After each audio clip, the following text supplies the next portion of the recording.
네, 오늘장 선전략 시간입니다. 이번 주 내내 코스피가 상승 랠리를 그대로 유지했었는데요. 4거래일 연속 상승 랠리에 대한 부담감이 있었을까요? 급등에 대한 피로감이 누적이 되면서 차익 실현 매물도 급격하게 출회가 됐습니다. 그로 인해서 코스피가 결국 2010선도 놓치고야 말았는데요. 일단 일시적인 조정으로 봐야 될지 아니면 추세 전환으로 봐야 될지 그 안에서 시장 전망과 함께 주목해 볼 만한 업종과 종목도 확인해 보도록 하겠습니다. 한국투자증권 이프렌드예요. 박재영 차장과 함께합니다. 안녕하십니까? 안녕하십니까? 네, 아쉽네요. 이번 주 시장 내내 상승 탄력 그대로 유지할 수 있었는데 이번 주 마무리를 앞두고 코스피가 맥을 못 추고 털썩 주저앉았습니다. 그래도 그동안 시장의 악재들을 잘 버텨왔었는데 어제는 왜 이렇게 밀려난 걸까요? 사실 어제 소폭 하락하긴 했지만 크게 걱정을 하고 있는 상황은 아니고요. 어제 수급이 조금 좋지 않았었습니다. 외국인이 항상 팔고 있긴 하지만 어제는 조금 더 많이 파는 모습이었는데요.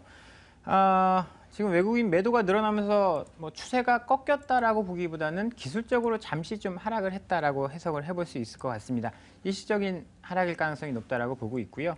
최근 2052포인트에서 4093선까지 밀렸다가 2000선을 다시 회복을 했습니다.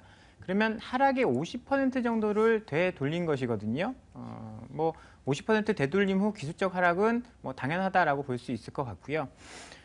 외국인 매도가 관건입니다. 최근에 올해 들어서 7월까지 10조 원을 매수하던 외국인들이 지금 현재 마이너스로 마이너스로 반전을 했습니다. 그러면 8, 9, 10, 11월 4개월 동안 10조 이상을 매도를 했다라는 것인데요. 그러면 추가적으로 매도 물량이 나올 수 있을 것인가 여부를 체크를 해봐야 되는데 외국인도 이제 최근에 팔 만큼 팔았고 금리 인상에 대한 불확실성 대비를 좀 많이 했다라고 판단을 하고 있고요. 매도하는 물량 같은 경우에는 자사주, 그러니까 지금 삼성전자라든지 SK 이런 그룹들이 자사주를 사주고 있습니다. 이런 자사주에는 주식을 팔더라도 시장에 큰 충격이 없습니다. 외국인도 주식을 팔아서 시장이 무너지면 좋을 거 전혀 없거든요. 대한민국의 주식의 3분의 1 그리고 코스피 같은 삼성전자 같은 경우에는 50%를 들고 있는 외국인이기 때문에 주식이 빠지는 걸 이렇게 달가워하지 않습니다. 그래서 자사주 정도만 이제 매도를 할 것으로 보고 있고요. 큰 물량이 나오진 않을 것으로 기대를 하고 있기 때문에 추가적인 하락이 이렇게 크게 나오기는 어려울 거다라고 좀 해석을 해볼 수 있을 것 같습니다. 네, 물론 수급적인 측면의 흐름을 좀 더 지켜봐야겠지만 큰 폭의 추가적인 하락은 나오지 않을 것이다. 그 가능성은 적은 것으로 파악을 하고 있습니다.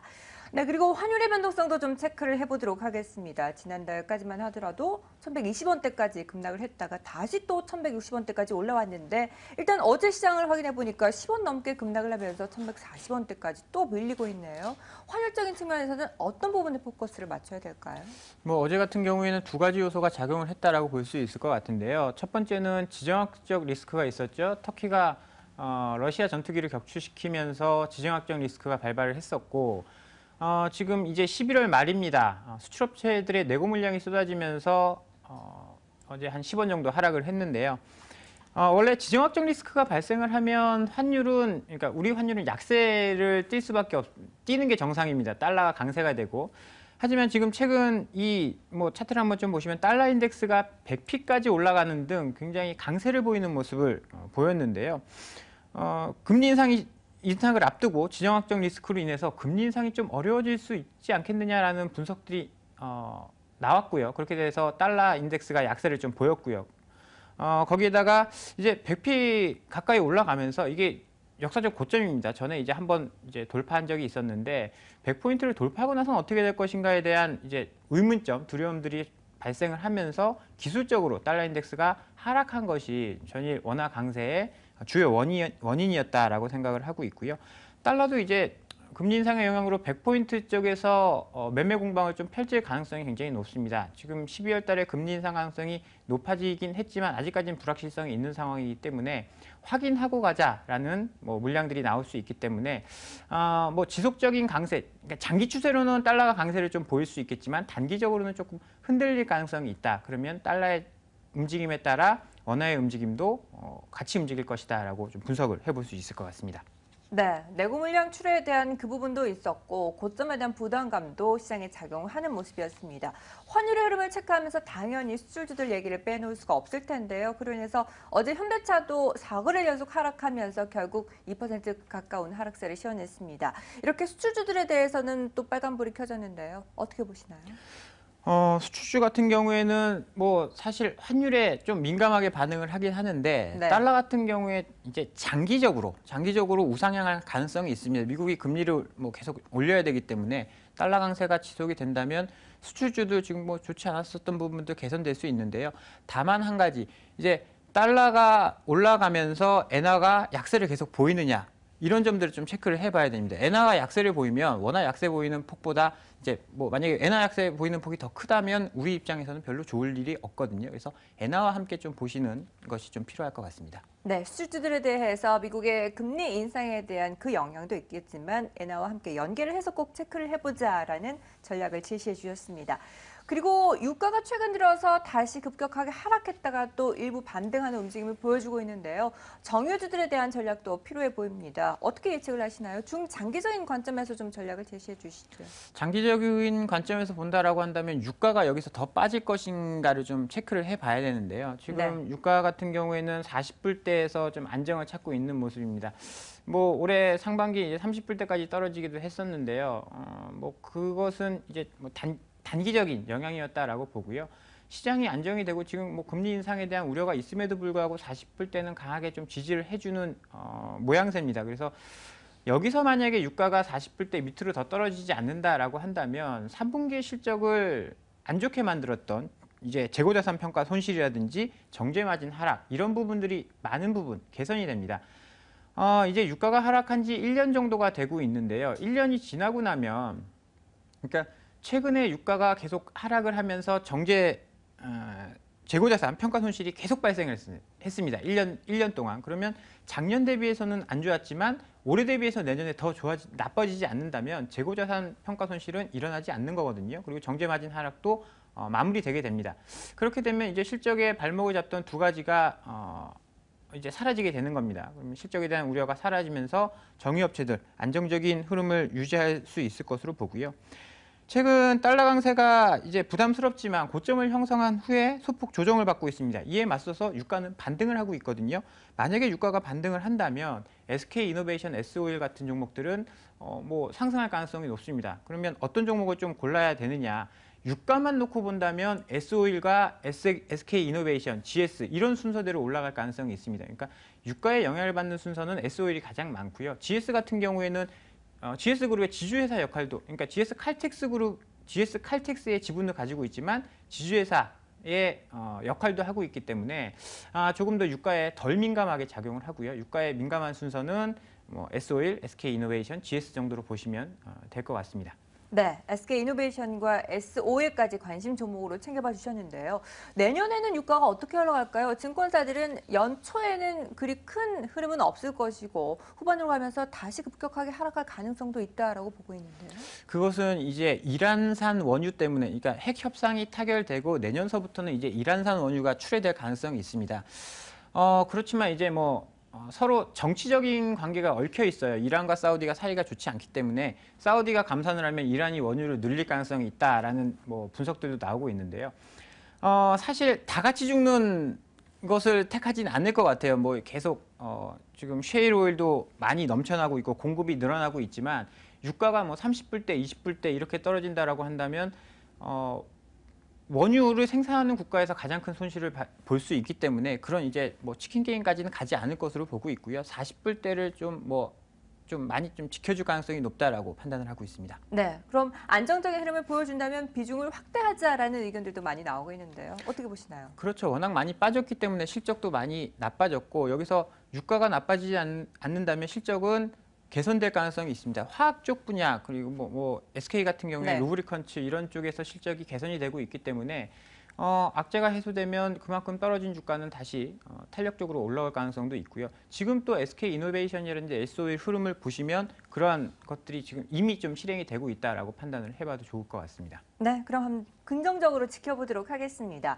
그리고 본격적으로 미 블랙 프라이데이 시작이 되면서 시장의 관심을 받고 있습니다. 소비가 호전될 것으로 긍정적으로 바라보고 있고 한국도 스마트폰이나 IT 부품 그리고 가전제품들 중심으로 수혜가 예상이 되고 있는 가운데 한편에서는 블랙 프라이데이의 역풍을 우려하는 목소리도 제기가 되고 있습니다. 왜냐하면 소비가 호전된다는 것 자체에 대해서는 긍정적으로 보고 있지만 그로 인해서 미국의 금리 인상 시기라든지 강도가 더 강화될 수도 있다라는 부정적인 의견도 다소 내비쳐지고 있는데요.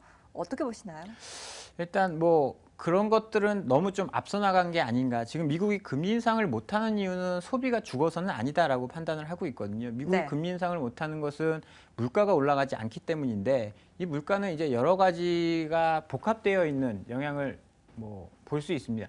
뭐 가장 큰 게 지금 유가만 어느 정도 수준 60불 레벨 이상만 올라줘도 충분히 인플레이션은 발생할 가능성이 높고요. 소비는 최근에 계속 좋아지고 있는 상황입니다. 그래서 그것 때문에 이제 금리 인상을 할 가능성이 높다라고 보기에는 좀 우려 섞인 목소리고요.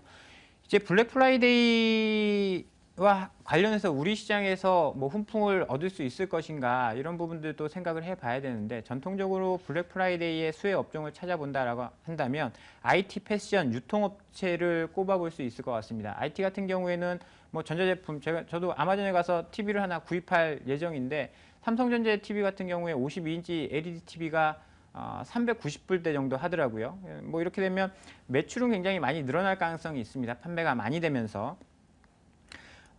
패션 유통도 마찬가지입니다. 지금 4분기 패션 같은 경우에는 4분기가 성수기고요. 유통도 마찬가지입니다.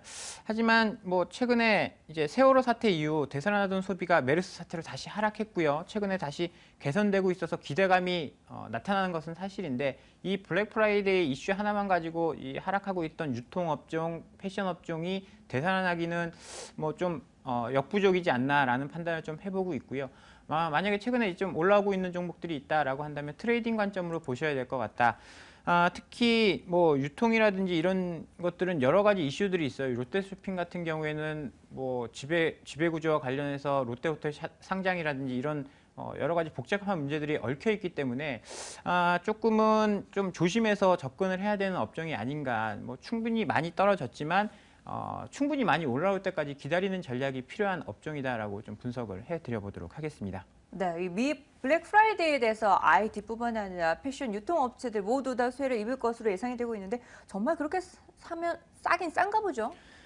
많이 싸더라고요.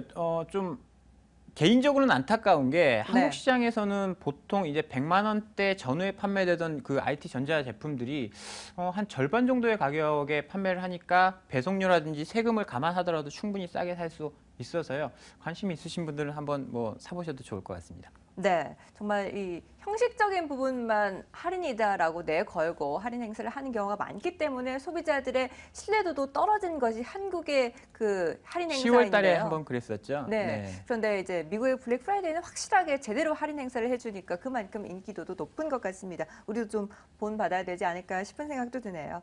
네, 알겠습니다. 이렇게 해서 관련주들 체크를 해보고 있는 가운데 SK 하이닉스의 움직임도 좀 챙겨보고 넘어가 보도록 하겠습니다. 어제 워낙 많이 올라왔기 때문인데요. 일단 OCI 머티리얼즈가 SK 그룹 측으로 넘어갔죠. 원래 SK 하이닉스에서 인수를 해야 되는 게 맞지만 여러 가지 뭐 자원적인 차금에서도 일단 부담스러운 부분들이 있었기 때문에 그룹 전체에서 인수를 하게 되는데 앞으로는 어떻게 흘러갈까요? 지금 SK 하이닉스 같은 경우에는 주가가 굉장히 많이 빠졌죠. 전일 뭐 3만 원에서 이제 한 6% 정도 반등을 했는데 최근에 하락한 이슈들을 보면 몇 가지를 짚어볼 수 있을 것 같습니다. 첫 번째로 중국이 비메모리 시장에 진출하겠다라고 선언을 했습니다. 칭화그룹이 뭐 마이크론을 인수하겠다라고 미국에 이야기를 했다가 미국에 이제 거절을 당하고 하긴 했지만 최근 여러 가지 M&A를 통해서 그리고 중국 정부의 자금 지원을 등에 업고 뭐 6조 규모의 공장을 짓는다라는 뭐 이야기도 있었고요. 이렇게 칭화그룹이 반도체 시장에 진출을 하면서 공급 증가 우려가 나타나고 있습니다. 이제 겨우 치킨 게임이 끝나서 삼성전자, SK 하이닉스, 마이크론 이제 3자 구조가 좀 자리를 잡는가 싶었는데 여기에 또 중국이 끼어들면서 시장에 물을 흐려놓고 있습니다. 중국이 들어오면 이제 중국은 정부 지원도 굉장히 강하게 받고 있고요. 그러다 보니까 뭐 여러 가지 입장에서 좀 업계에 물을 흐려놓는 경우가 많은데요. 이런 영향으로 인해서 SK 하이닉스도 큰 폭의 하락을 겪었습니다. 그리고 두 번째로 앞서 SK그룹에 대한 이야기도 좀 해주셨는데 SK그룹의 지배구조 이슈로 인해서 하이닉스가 좀 하락을 한 경험도 있었는데요. 이게 무슨 얘기냐? 지금 SK 하이닉스는 지금 SK텔레콤의 자회사입니다. SK가 SK텔레콤을 지배하고 SK텔레콤이 SK 하이닉스를 가지고 있는데요. SK 하이닉스가 돈을 벌어서 SK에 갖다 주려면 SK텔레콤에 배당을 하고 SK텔레콤이 그 돈 가지고 SK에 배당을 하면 이중과세 문제가 생기게 됩니다. 그래서 어떻게 보면 SK그룹 입장에서는 SK 하이닉스를 SK텔레콤이 아니라 SK 바로 밑으로 좀 끌어오는 그런 방법을 하면 굉장히 좀 좋을 것 같다라고 생각을 하고 있을 것 같은데요. 이런 이슈들이 최근에 있긴 했습니다. 그래서 SK 하이닉스를 홀딩스로 해서 SK 밑으로 좀 올리겠다라는 루머들이 있었는데요. 회사에서는 이제 부인을 하긴 했지만 어쨌든 불확실성으로 남아 있습니다. 언젠가는 이제 이런 지배 구조가 개편이 될 가능성이 높다라고 생각을 하고 있는 것 같고요. 이렇게 되면 이런 것들은 SK 하이닉스의 주가 불확실성으로 이게 언제 어떤 식으로 분할을 할지 모르기 때문에 불확실성으로 남아있을 수밖에 없는 상황이 돼서 주가가 최근에 좀 하락을 했고요. 마지막으로 반도체 가격이 별로 좋지 않았습니다. 업황이 좀 많이 좀 하락을 하고 있는 상황인데요. 지금 보시면 이제 D램 익스체인지 인덱스를 보시면요. 최근에 7,000P, 그러니까 올해 상반기까지 7,000P 이상 있다가 최근에는 5,900포인트, 6,000포인트까지 깨고 내려가는 모습을 보여주고 있습니다. D램 가격이 그만큼 좀 하락하고 있다라고 생각을 하시면 될 것 같고요. 두 번째로는 이제 경쟁업체죠. 마이크론 테크놀로지의 주가도 큰 폭으로 하락을 했습니다. 마이크론 테크놀로지가 실적 발표 IR을 통해서 내년에 대한 전망을 그렇게 밝게 보지 않고 있는 상황이고 그러면 삼성전자는 괜찮은데 왜 하이닉스랑 이렇게 마이크론만 하락을 하고 있느냐라고 생각하시는 분들도 계실 것 같은데 미세화 공정 자체가 다릅니다. 삼성전자와 비교할 수 없는 상황이고요.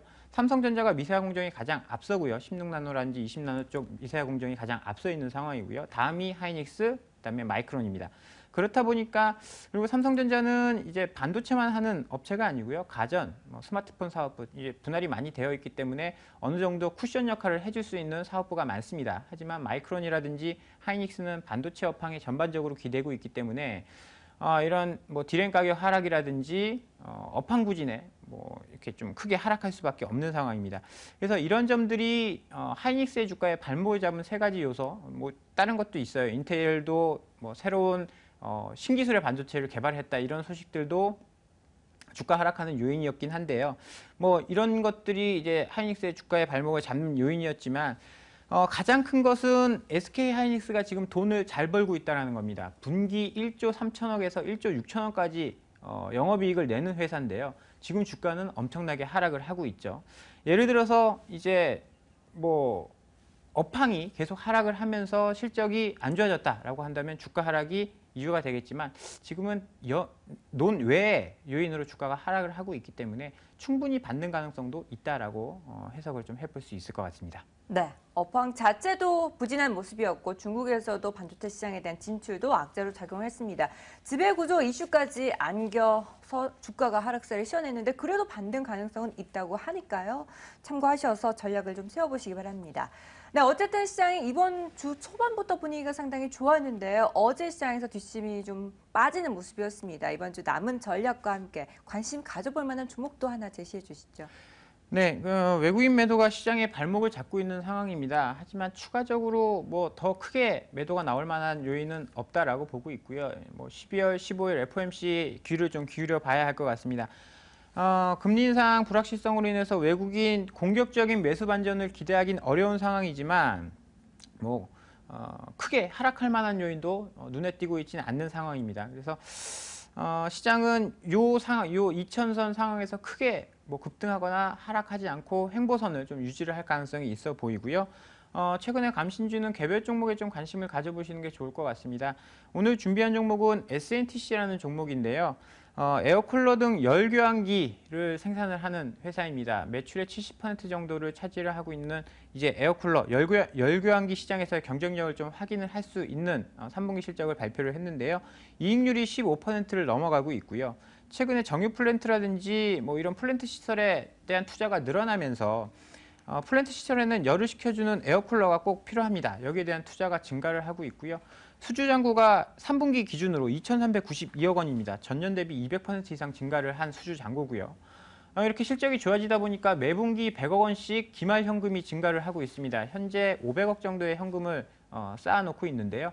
재무구조도 개선되고 있고 시총이 2천억 정도인데 500억 현금을 가지고 있다라는 것은 재무구조가 탄탄하다라고 해석을 해볼 수 있을 것 같아요. 그래서 최근에 신고가를 돌파하고 있지만 목표가 4만 원 제시를 해드리고요. 손절가 2만 6천 원 제시를 해드리면서 앞으로 좀 성장성을 기대를 해봐도 좋을 것 같다라는 의견을 드려보도록 하겠습니다. 네, 앞으로도 횡보 장세가 계속 이어질 것으로 보입니다. 그만큼 악재에도 호재에도 시장이 내성이 강해졌다라고도 볼 수 있을 것 같은데요. 그 안에서도 관심 가져볼 만한 종목으로는 STC를 꼽아주셨습니다. SNTC죠, 정확하게. 네, SNTC 목표가 4만 원, 손절가는 2만 6천 원 제시해 주셨으니까요. 참고하셔서 전략 세워보시기 바랍니다. 한국투자증권 이프렌드웨어 박지영 차장과 함께했습니다. 말씀 감사합니다. 감사합니다.